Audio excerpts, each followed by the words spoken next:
ಕಾಂಗ್ರೆಸ್ ವೈಫಲ್ಯತೆ ಮುಚ್ಚಲು ಆಡಳಿತದಲ್ಲಿ ಗೊಂದಲಗಳನ್ನು ಸೃಷ್ಟಿಸುತ್ತಿವೆ. ಗ್ಯಾರಂಟಿ ಯೋಜನೆ ಅನುಷ್ಠಾನದಲ್ಲಿ ಸಾಕಷ್ಟು ಗೊಂದಲ ಇದೆ. ಈ ಬಗ್ಗೆಯೂ ನಮಗೆ ಜನರ ಎದುರಿಗೆ ಹೋಗಲು ಇದೆ. ಸಿದ್ದರಾಮಯ್ಯ ಎಡಪಂಥೀಯರ ಕಪಿಮುಷ್ಟಿಯಲ್ಲಿ ಸಿಲುಕಿ ಪಠ್ಯಪುಸ್ತಕ ಗೊಂದಲ ಮಾಡ್ತಿದ್ದಾರೆ. ಸಮಾನ ಮನಸ್ಕರ ಜೊತೆ ಚರ್ಚಿಸಿ ಈ ಬಗ್ಗೆ ಹೋರಾಟ ಮಾಡ್ತೇವೆ ಎಂದು ಮಂಗಳೂರಿನಲ್ಲಿ ಮಾಜಿ ಸ್ಪೀಕರ್ ವಿಶ್ವೇಶ್ವರ ಹೆಗಡೆ ಕಾಗೇರಿ ಹೇಳಿದ್ದಾರೆ. ನಾವು ಈ ಎಲ್ಲ ಕಾರ್ಯಕ್ರಮಗಳನ್ನು ಹಮ್ಮಿಕೊಂಡಿದ್ದೇವೆ. ಇದೇ ಸಂದರ್ಭದಲ್ಲಿ ರಾಜ್ಯದ ಕಾಂಗ್ರೆಸ್ ಸರ್ಕಾರ ಆಡಳಿತಕ್ಕೆ ಬಂದು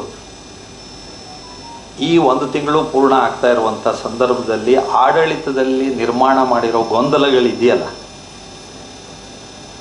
ತನ್ನೆಲ್ಲ ವೈಫಲ್ಯತೆಗಳನ್ನು ಮುಚ್ಚಿಕೊಳ್ಳೋದಕ್ಕೆ ದಿನದಿಂದ ದಿನಕ್ಕೆ ಗೊಂದಲಗಳನ್ನೇ ಜಾಸ್ತಿ ಮಾಡ್ತಾ ಇರೋದೇ ಈ ಸರ್ಕಾರದ ಸಾಧನೆ ಅನ್ನುವಂತೆ ಆಗಿದೆ.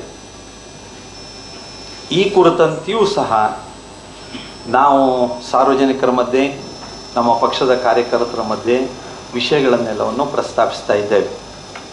ಅದರೊಳಗೆ ವಿಶೇಷವಾಗಿ ಈ ಗ್ಯಾರಂಟಿಗಳ ಅನುಷ್ಠಾನದ ಸಂದರ್ಭದಲ್ಲಿ ಮಾಡ್ತಾ ಇರೋ ಗೊಂದಲಗಳು ಜನಜೀವನದಲ್ಲಿ ಹೇಗೆ ಒಂದು ಅಡೆತಡೆಯನ್ನು, ತೊಡಕನ್ನು ಮತ್ತು ಮಾನಸಿಕವಾಗಿ ಕುಗ್ಗಿ ಹೋಗುವಂಥ ಸ್ಥಿತಿಯನ್ನು ಹೇಗೆ ನಿರ್ಮಾಣ ಮಾಡಿದೆ, ಈ ಸರ್ಕಾರದ ಬಗ್ಗೆ ಒಂದು ಆಕ್ರೋಶ ಮತ್ತು ಒಂದು ನಿರಾಸೆ ಭಾವ ಮೂಡೋದಕ್ಕೆ ಸಾಧ್ಯ ಆಗಿದೆ ಅನ್ನೋದನ್ನೆಲ್ಲ ನಾವು ನೋಡ್ತಾ ಇದ್ದೇವೆ.